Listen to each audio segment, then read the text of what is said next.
Seguimos en esta sobremesa. Sara, muchísimas gracias por estar con nosotros. Bueno, muchas gracias a usted, Andrés, por la invitación y muy buenas tardes a toda la audiencia de Sobremesa. Lo decíamos en los títulos. ¿Por qué es importante que estemos todos vacunados?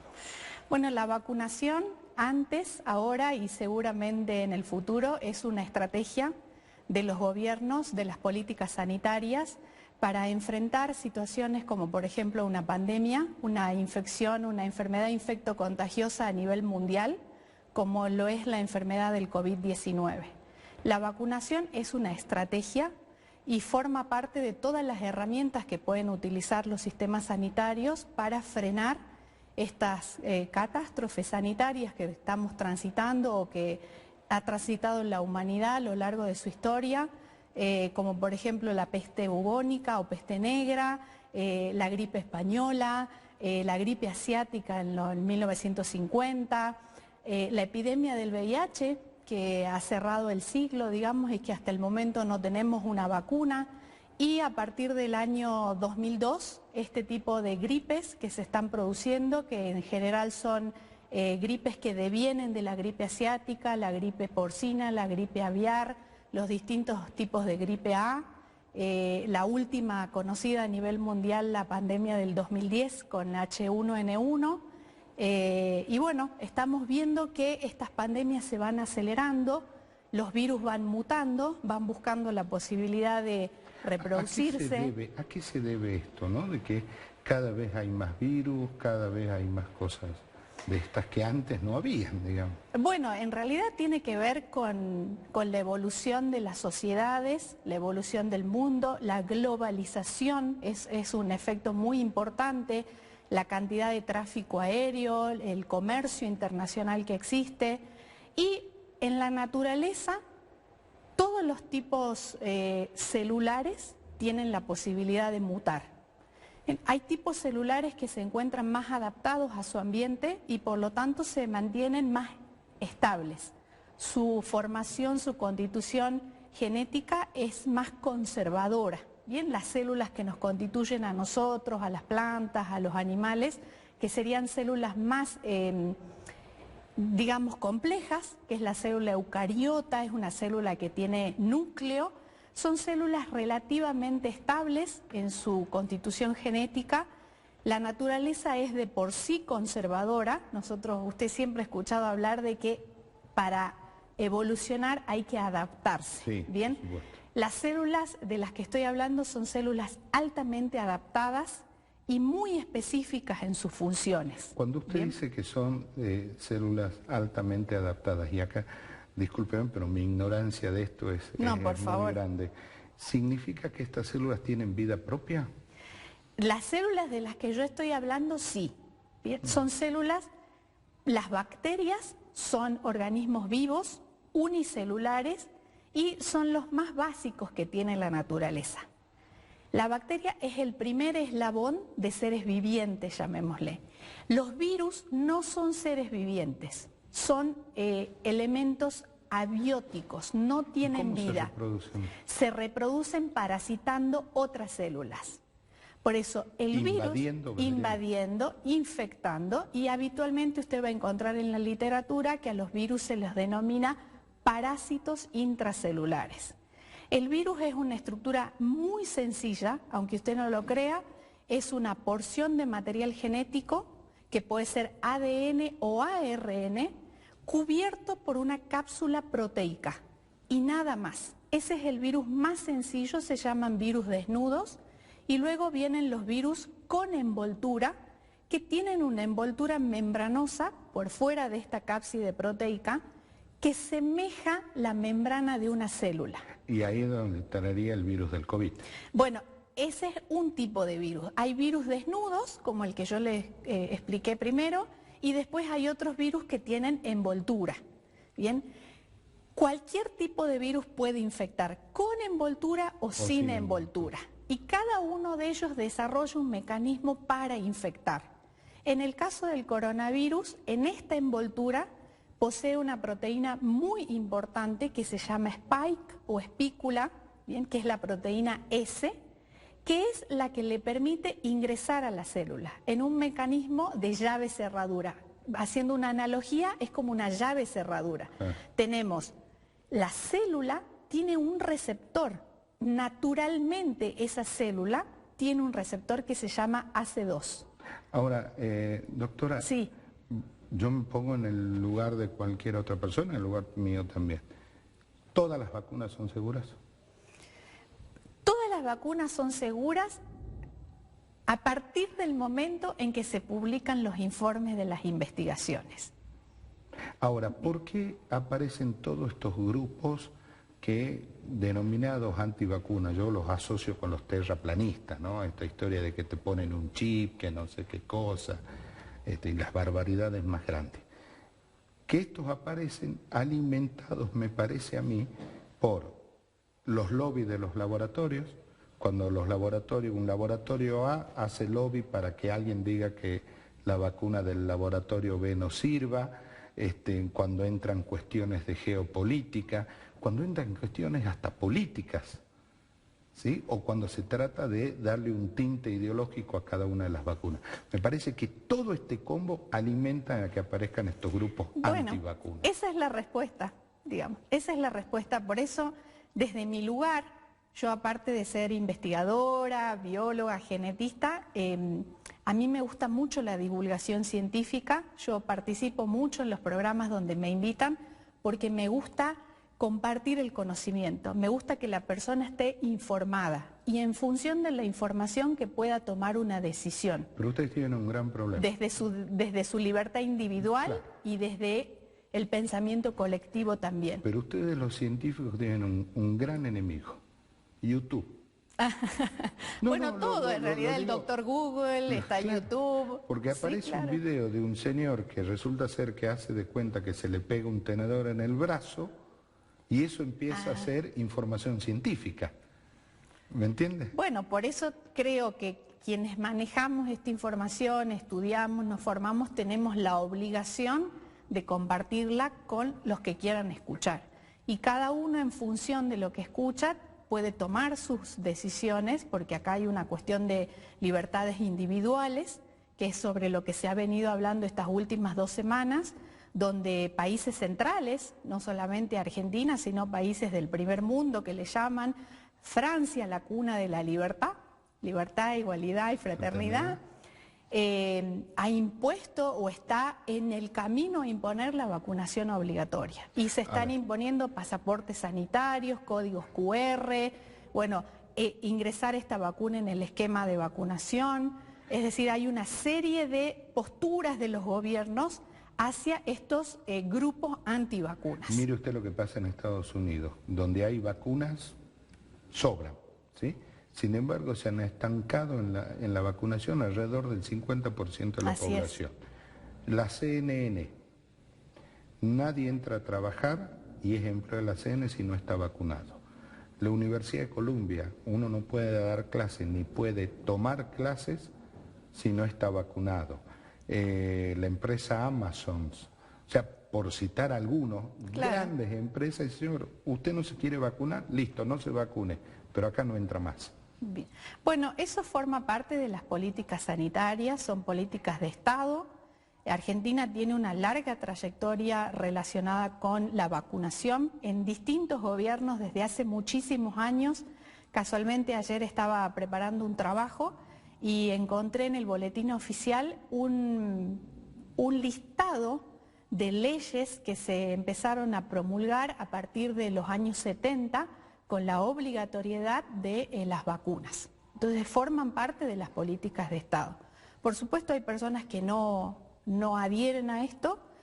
Usted sabe que hay instancias de judicialización también en determinadas cuestiones.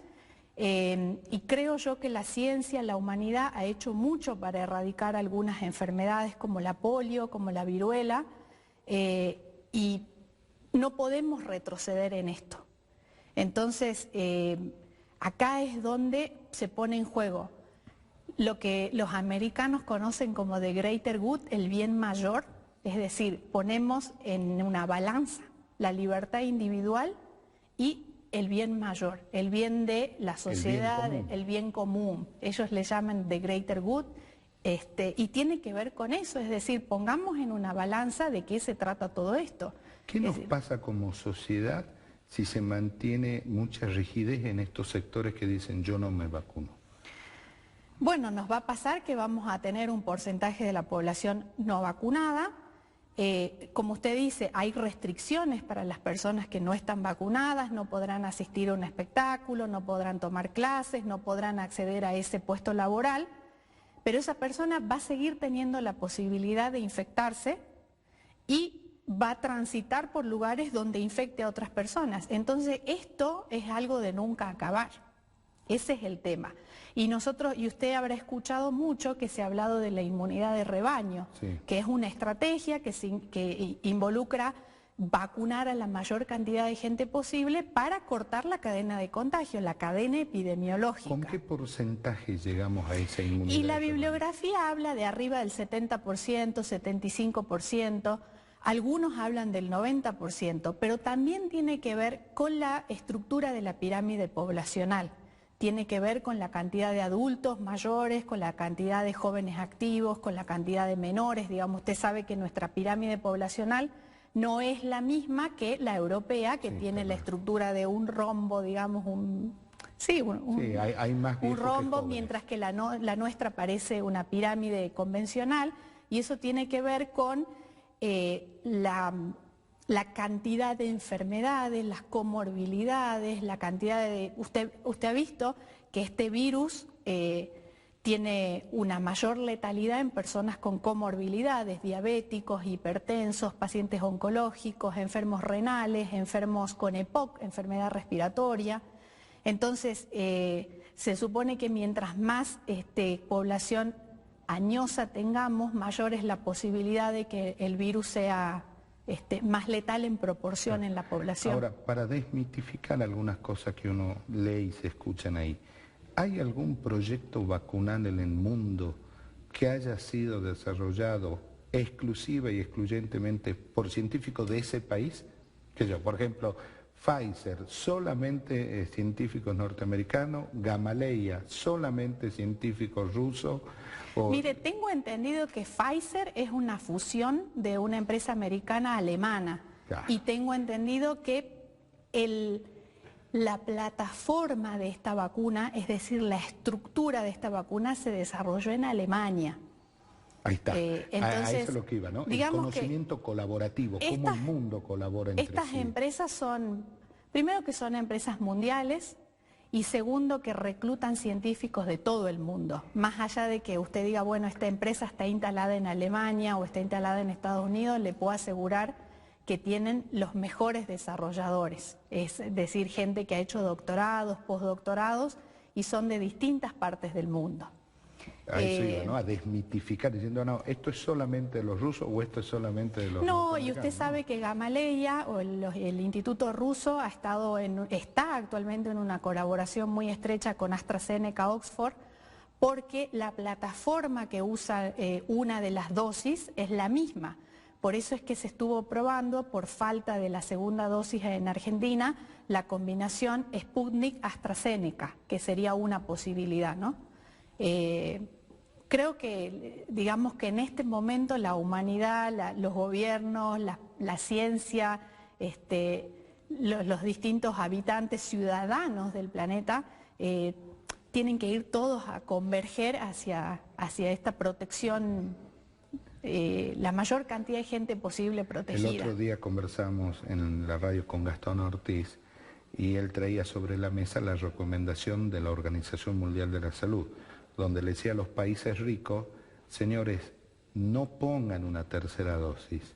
A esas dosis désenla a los países que todavía no tienen ni una. Claro, bueno, es lo que le digo. Gastón citaba el ejemplo de Haití. Es lo que le digo, porque hoy en día hay un tráfico, hay un comercio, hay vuelos, barcos, hay todo tipo de... Por eso es que las pandemias y estos virus van de un lado para el otro. Y lo que en 1918 demoró un año en propagarse, hoy en día lo hemos tenido en 4 meses. Ha cruzado el continente, digamos, y tal vez mucho menos, digamos que desde Wuhan a Italia, que es el primer epicentro, no pasaron más de 2 meses. Creo que de diciembre a enero ya estaba la cepa, la primera, la original en Italia. ¿La vacuna es la única salida? Por el momento sí. Digamos, todas las medidas de distanciamiento social, barbijo, lavado de manos. El lavado de manos es extraordinario. Uno por ahí lo deja por el alcohol en gel, por el alcohol líquido, pero el lavado de manos salva vidas. Esto lo demostró hace tantos años Semmelweis, que fue un precursor en este tema. Y bueno, el lavado de manos, la distancia social, el respeto a los protocolos. Bueno, creo que esa es la salida, la vacunación, sin duda alguna. Y lo que tiene esta enfermedad, ya la enfermedad causada por el virus, cuando ya manifiesta sus síntomas, es que hay una serie de manifestaciones clínicas. Yo no soy médica, no las voy a detallar, digamos, pero hay una serie de manifestaciones clínicas que hagan que la enfermedad sea multisintomática. Bien, hay personas que digamos, son golpeadas en su aparato respiratorio, pero también en el sistema cardiovascular. Hay muchas personas hipertensas y que sufren síntomas fuertes de la enfermedad porque el virus, como le contaba al principio, ingresa a la célula a través de una proteína que está en su membrana que se llama AC2, que es un convertor de angiotensina. Esa puerta de entrada, esa proteína que está ahí en la membrana, no solamente está en las células del epitelio respiratorio, que es por donde ingresa el virus mayormente, sino que también se presenta en el corazón, también está en todo el sistema renal, que usted sabe, el sistema renal controla también parte de la tensión arterial en el organismo. Entonces el virus se aloja en distintos lugares y los síntomas son muy variados. Se desencadena una reacción inmunológica muy fuerte que se trata con corticoides. Los corticoides tienen a su vez unas segundas acciones sobre otro tipo de células en el cuerpo y hay toda una cascada que hay que pasar, digamos. Entonces es un tema. Ojalá todos se vayan a vacunar. Y la medicación, actualmente, hablando de medicación particularmente, no hay un solo medicamento que usted dice, bueno, nos tomamos esto y con esto ya estamos, sino que hay toda una batería de medicamentos que la persona tiene que tomar. Pero no los videos de Google. No, no, ahí no. Sara, muchísimas gracias por habernos acompañado. No, por favor, muchas gracias a usted, Andrés, por la posibilidad y muchas gracias a la audiencia que esté escuchando. Y que se vayan a vacunar. Espero colaborar con eso. Sí, muchas gracias. A ustedes, muchísimas gracias por habernos acompañado. Fue una hermosa charla donde aprendimos muchas cosas. Me quedo con lo que decía la doctora Sara Zurita. Todas las vacunas son seguras. Vayan y pónganselas. Dios mediante nos juntamos mañana a las 2 de la tarde y hacemos otra sobremesa. Quédese que ya viene Pálpala Hoy.